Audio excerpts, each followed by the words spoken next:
Verse 43, and the rest of us that could not swim, you grab a broken piece.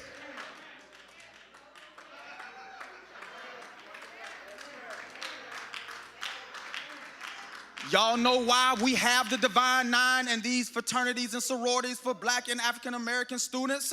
It's because we was trying to figure out how to survive on broken pieces. You know why we got historically Black colleges and universities? It's because we were not accepted to get educated in other schools, so we had to learn how to survive on broken pieces. You know why Black folk love pork where I'm from? Because it was the only animal that they gave us, and we had to learn how to survive. You know why we eat turnip greens? That's the bottom and the root of the plant. You know why? Because grandmama learned how to survive on broken pieces. Did you have a grandmama? We ain't have no chapstick and all that stuff. She put Vaseline all over your face. Did you have a grandmama that put Vicks Vapor Rub on your chest and on your feet to make sure that your cold come out of your body?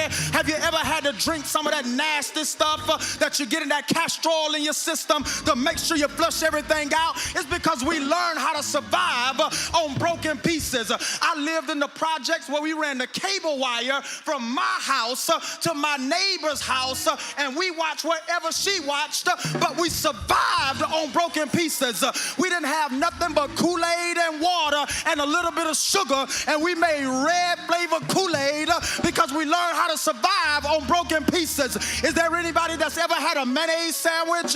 Have you ever had to get those little sardine crackers with one of the little Vienna sausages, and you had to eat that late at night to fill your stomach? Have you ever had grandmama to tell you, baby, you're not really hungry, that's just a monster in your stomach. If you go to sleep, you'll wake up feeling fine. We learn how to survive on broken pieces. And let me go ahead and walk right here. Do you know the main broken piece that we learned how to survive on was somebody that went to the cross and he's